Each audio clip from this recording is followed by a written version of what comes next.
I've driven for Uber for a few years now, and I've seen it all. Night after night, it's a different story. Drunks spilling their secrets in the back seat. Couples having fights like I'm not even there. People who act like the ride's their personal therapy session. But nothing could have prepared me for what happened that night. It was a Thursday, just after midnight. I was debating whether to call it quits for the night. My last drop-off had been across town, and the streets were quiet. That eerie stillness when most of the city is asleep, and only the night owls and insomniacs are left wandering. I thought about shutting the app off, heading home, maybe grabbing a quick bite on the way. But right as my finger hovered over the end shift button, a ping came through, a ride request. The pickup was only a few blocks away, so I figured why not? One last ride before I clocked out. I should have let it pass.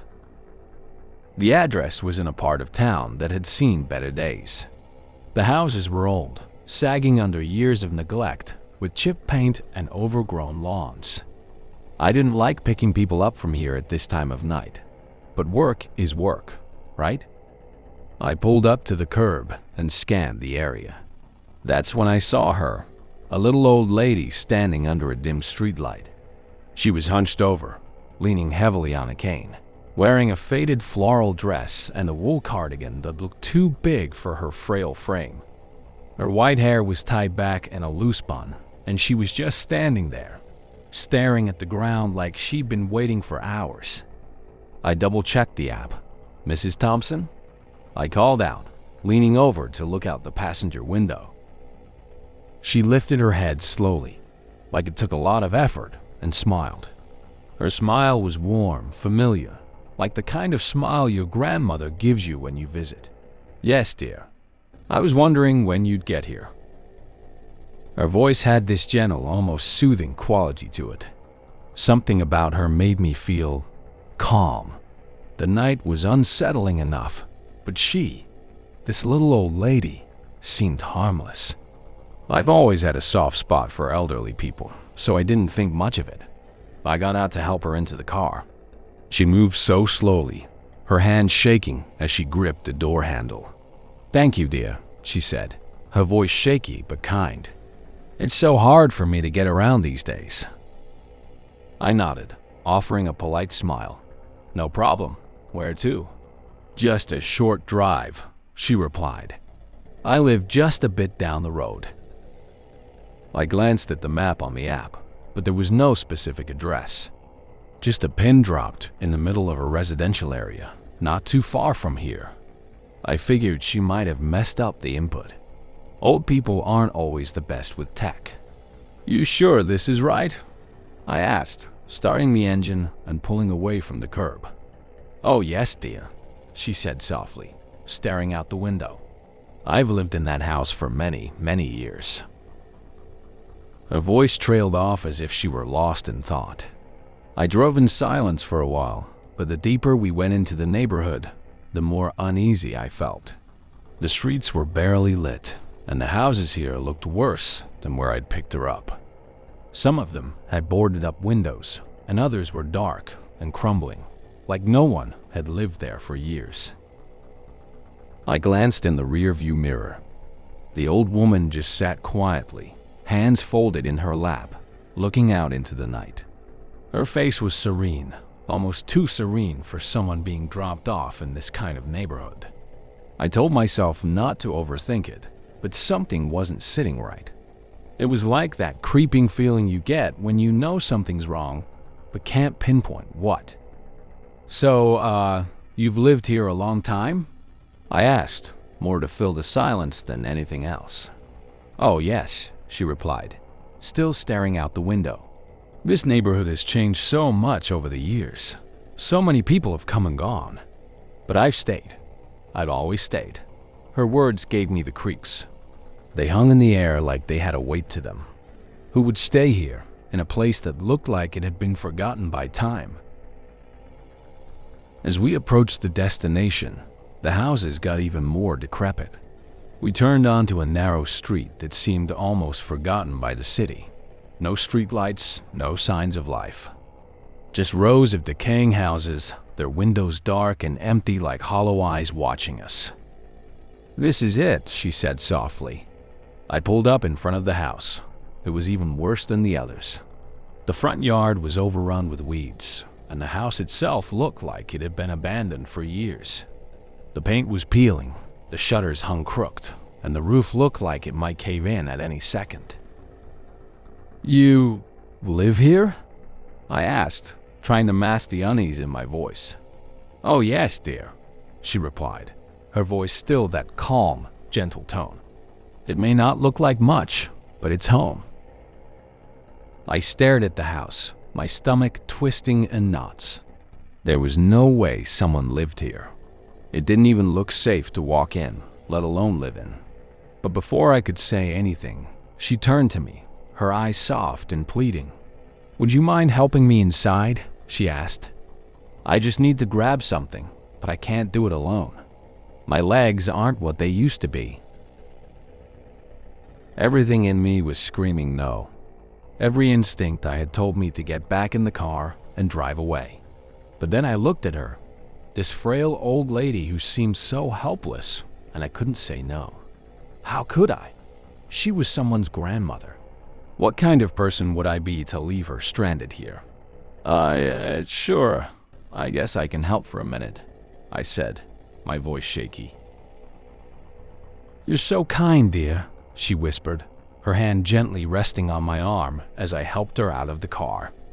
Her touch was cold, colder than I expected. It sent a shiver through me, but I shrugged it off. It was late. Maybe I was just tired. We walked up the crumbling steps to the front door. Every step creaked under our weight, and I half expected the porch to collapse beneath us. The air around the house felt wrong, heavy, like something was pressing down on my chest. She fumbled with the key, her hands shaking more now than before. "It's been so long since I've had company," she murmured as she finally unlocked the door. The moment the door opened, a wave of cold air hit me.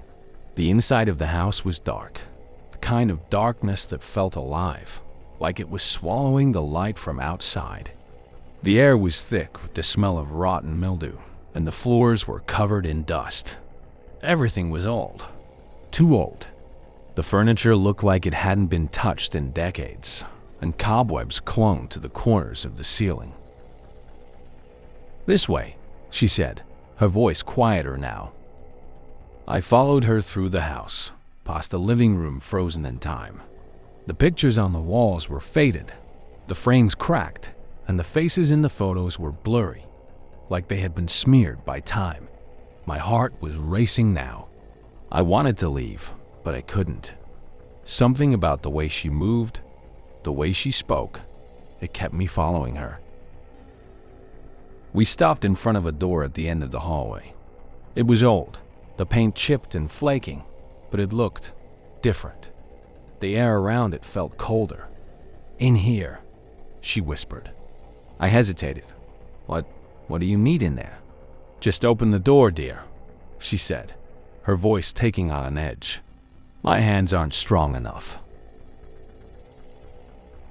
I didn't want to. Every part of me was screaming to turn around and leave. But I couldn't. I was trapped, not by the house, but by this overwhelming feeling of guilt. I couldn't abandon her. Not now. So, I opened the door. What I saw inside made my heart stop. The room was small, barely bigger than a closet, but the walls were covered in strange symbols, drawn in what looked like charcoal. In the center of the floor was an old, withered altar, surrounded by burnt-out candles. There was a small, crude statue of something unnatural perched on the altar, and just looking at it made my skin crawl. I stepped back, my breath coming in short gasps. What is this?" Her hand clamped down on my arm, her grip impossibly strong. I turned to look at her, and the kind, frail old lady was gone. Her eyes, those soft, grandmotherly eyes, were now cold and dark, like two bottomless pits. "You've been so kind to me," she said, her voice no longer soft but sharp and menacing. "That's why I chose you." Before I could move, she shoved me into the room. The door slammed shut behind me with a force that rattled the walls. I banged on the door, screaming for help, but it was useless. The walls seemed to absorb my voice, swallowing it whole. From the other side of the door, I could hear her laughing, a low, guttural sound that made my blood run cold. "Thank you, dear," she whispered, her voice echoing through the walls. "Now, rest. You've done your part." And then, silence. "Your kindness will keep me alive for another century." The last thing I heard before everything went dark was her soft, cold laughter. I don't know how long I've been in here. Hours? Days? Time doesn't feel real anymore. The air is cold, the darkness suffocating. I can still hear her voice sometimes, whispering to me through the walls, but it's distant, like it's coming from somewhere far away. No one's going to find me. I know that now. I was just a ride, just another ping on the app. And now, I'm part of her home, this ugly home. I've tried to escape many times and call for help, but I've had no luck. I think I've come to terms that I might spend my last days here, I thought to myself in despair. And as I got comfortable in the corner of the room, desperate for help, and exhausted from trying to escape, I came across a book titled in another language, jammed in between a shelf and a chair. As I skimmed through the book, it went back and forth between what looked like Old English and some ancient language. I'm weak. I can barely hold myself together to make sense of what I'm seeing on the pages. It wasn't until I came to a part bolded in big red ink. It said, "Give the house a fare. The soul will be clean, but give the house a human being, you will live another century." Mrs. Thompson was never seen again.